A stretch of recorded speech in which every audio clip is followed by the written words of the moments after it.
ak Ousmane Sonko kon ak demam ca pencum ndawi réew ma d'Assemblée nationale ngir defe ji fa déclaration politique générale am jeexi jaaxaa gi ci am gannaaw nag kàddu yi nga xam si Yewwi Askan Wi député ya fa fare defoon nañ ko tey jii waa Benno Bokk Yaakaar député ñoo gontoon doon tontu bàyyilun dara kon waaye Yewwi Askan Wi ñu gis ni kon seen taxawaay gàcce la te itam nag nee nañu ilimaani jëwriñ yi moom falaa budd faaw mu daal di dem ca pencum ndawi réew ma ngir def lu nu duppe penc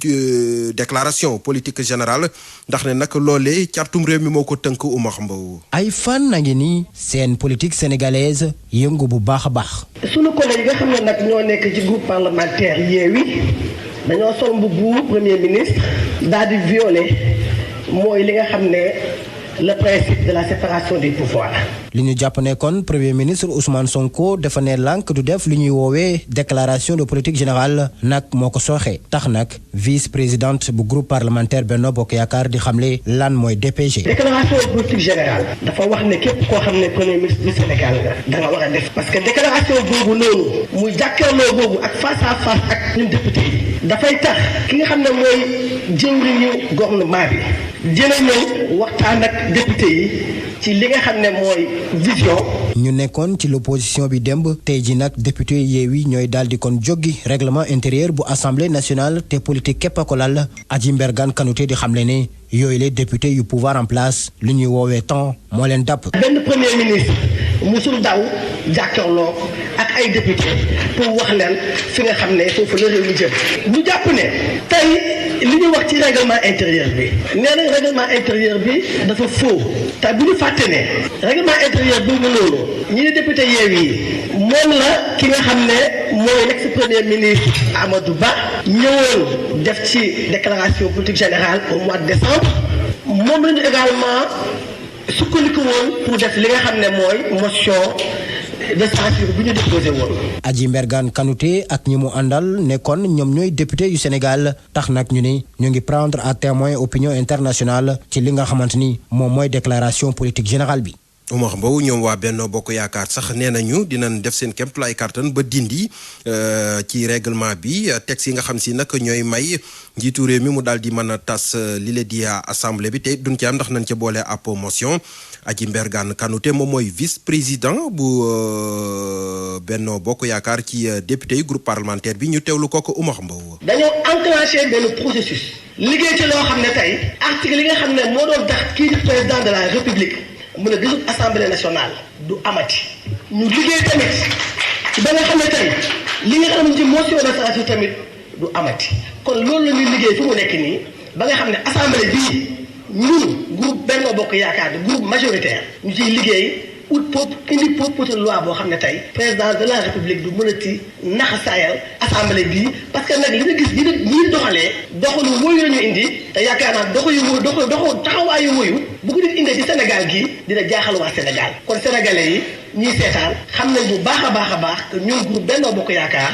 ñu ngi ci position républicaine bi nga xam ne moom la ñu amoon mais lépp lu ñu yoon may daañu si taxaw liggéey ko ba mu sotti. leader bu PSD jant bi di Mamour Cissé itam ci Benno Bokk Yaakaar la fare moom nag li mu jàpp moo di ne ilimaani jëwrin yi dafa ragal rek dem ca pencum ndawi réew ma janloo ak député yi daal dinay xamle itam ne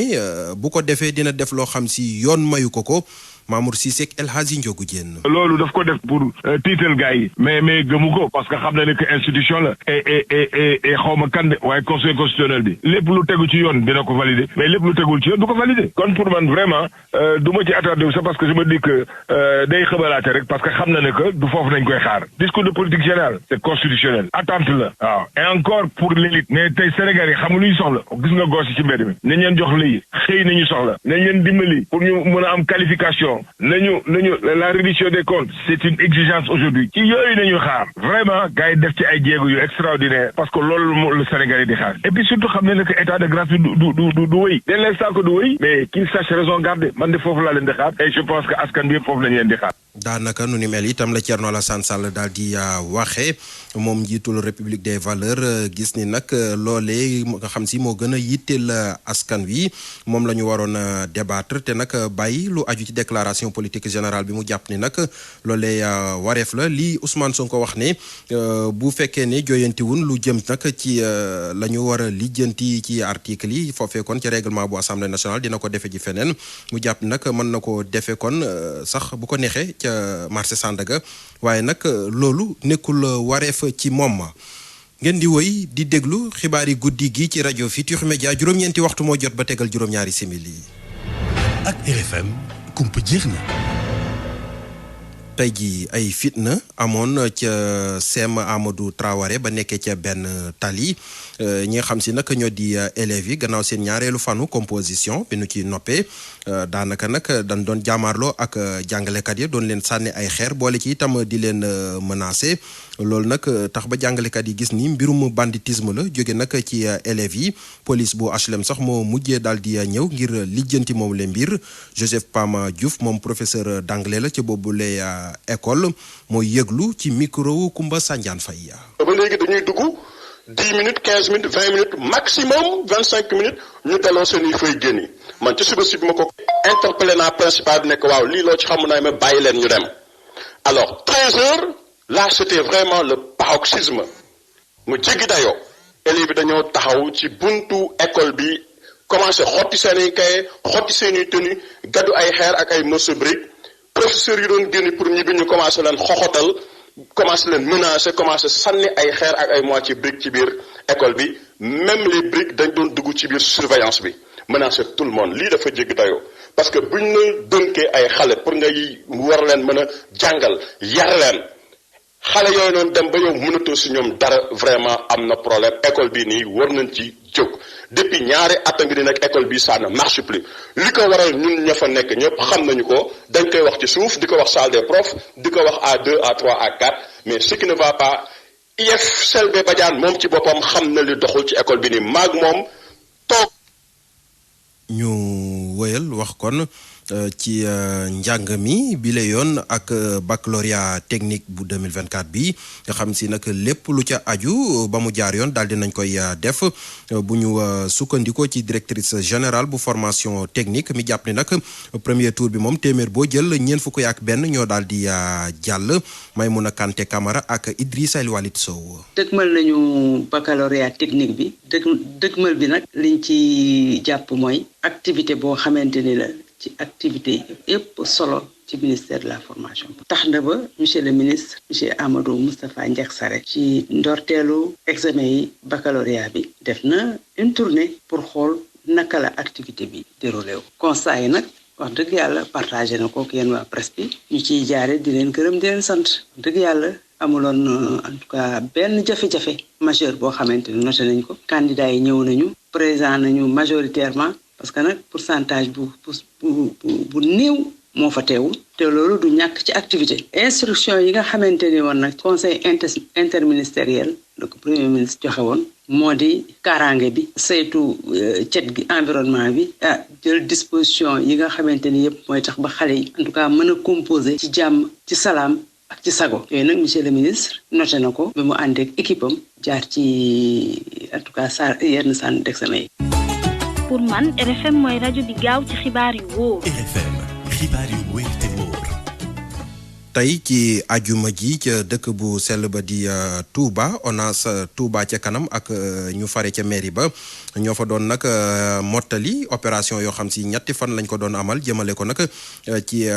canal ya nekk foofee nag ngir sikkarti ko waaye nag li nga xam si moom la ca waa ONAS nemmeeku jéggi na dayo te nag nee nan mbir la moo xam si ay nit ñoo ko fa def tax nag ñuy sàkku ca askan wa ñu moytu loolee nga xam si daanaka bokk na ci lii gën a yokku mbënd mi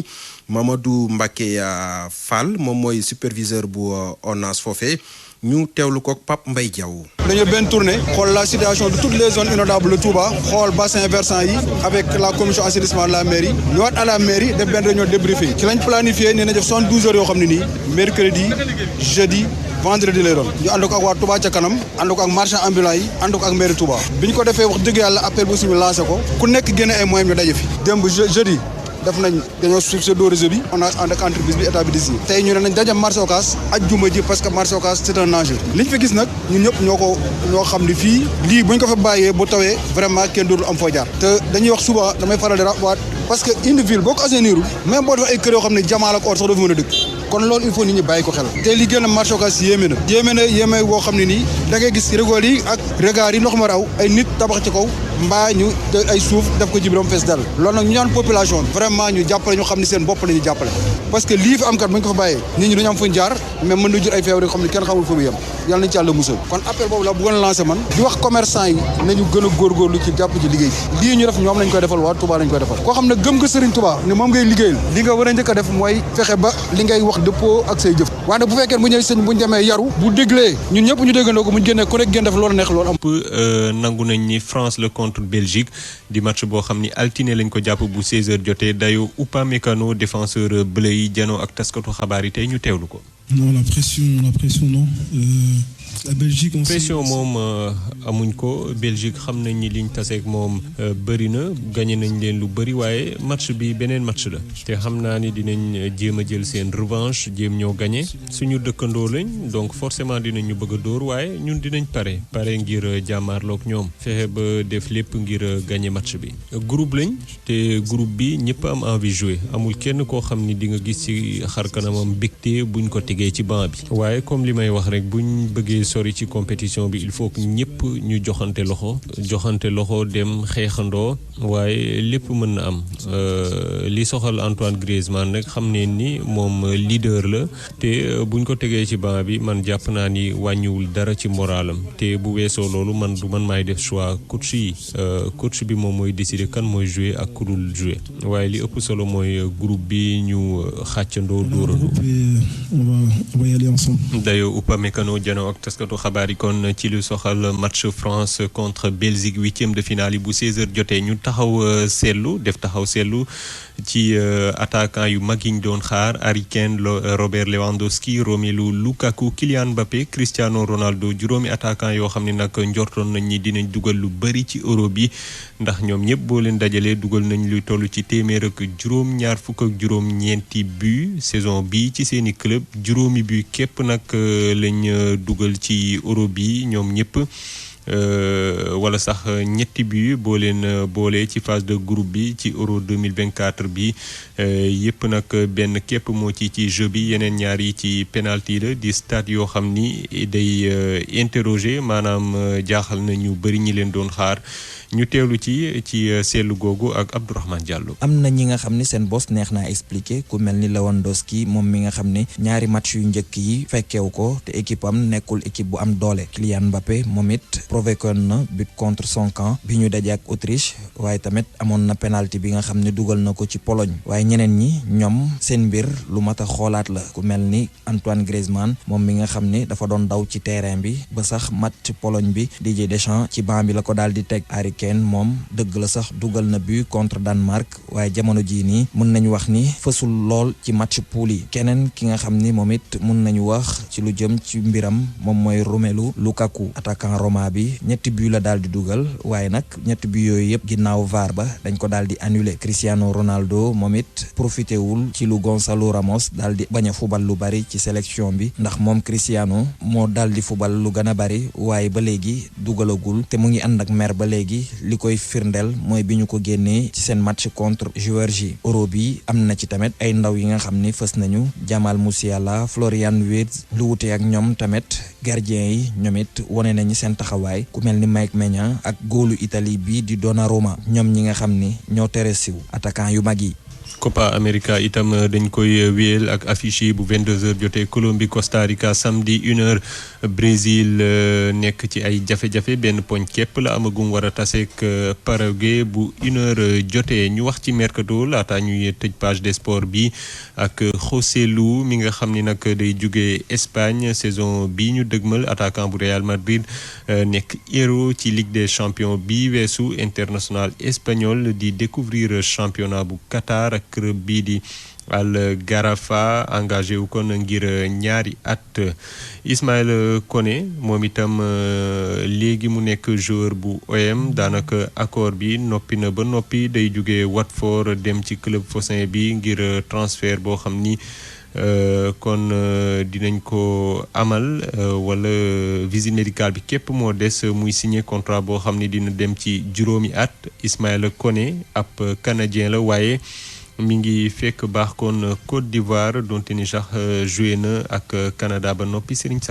cant ngërëm ñel na la bu baax a baax Mamadou Makhba ci faram-fàcce xibaar yi tàggat yaram yi. Le tour du web ci RFM.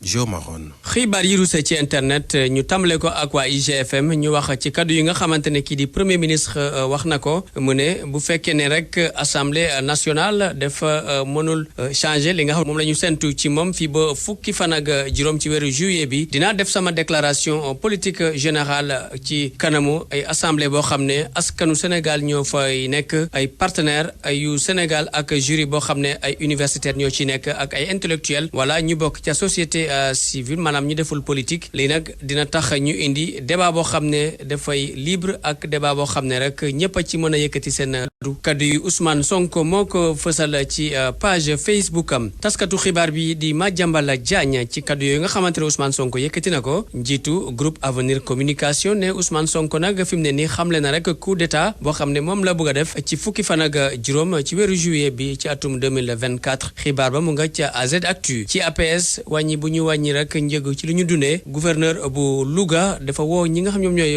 service bu commerce foofu ca Louga mu mën rek yokk li nga xam mooy contrôle yi ngir ñu mën a respecter prix yi foofu kaddu yooyu mu nga ca agence de presse sénégalaise xibaar ba nag def turu réseaux sociaux yi rawatina ca Facebook François Xavier Thiaw mooy directeur bu bees bu rajo Sénégal dafay wuutu kii di Michel Diouf post bi Astou Yoroba moo ko def ci Facebook visa Schengen yu bari nag dañ ko bañ lu toll ci juróomi million ak lu toll ci juróom fukki million ak juróom-benn ci ay euro moom la Afrique ñàkk ci atum 2023 ndax rek ay visa yoo xam ne dañ ko bañal doomu Afrique ca page d'accueil bu site Presse Afrique ñu mën fa fekk xibaar bi mu yokk ci ne nag loolu nag dina gën a yokku ndax ki fan ak benn ci weeru juin ba léegi jël nañu décision boo xam ne dinañu gën a yokk li nga xam ne mooy njëguma ngir am visa bi maanaam fukki euro lañ ci yokk mu toll ci nag juróom-ñett fukki euro fekkee ne dañ la war a jox visa bi wala sax bu fekkee ne da nga def demande ngir am visa dem ca réew yi nga xam ñoom ñoo nekk ca espace Schengen reportage bi nga xamante ne journaliste bi di Eliman Ndaw def na ko ñu mën ko fekk ca X mu ne gannaaw ay déguerpissement yu bari yoo xam ne ci nguuru Macky Sall la woon to jotuñu woon am ndam jamono ji nag ñoo ngi nemeeku ay désencombrement yoo xam ne ci régime Diomaye yi la nekk jamono ji waaye ba léegi sax doxul mu joxe ci exemple rek mooy ci wetu stade Amitié anarchie dëgg moo fa nekk muy reportage boo xam ne mën nañ ko fekk ci compte X bu Eliman Ndaw Soudan ñi nga xam ñoom ñooy askan wi fa nekk nag askan wi dañu am ay jafe-jafe yu bari rawatina ci lu ñu dundee maanaam insécurité alimentaire bu métti métti ay ñu seen xel màcc ci ONU ñoo daal di wax ca situation foofu ca Soudan ñu ne nag lii moom war na ci gën a taxawu ndax ñi fa sonn bari na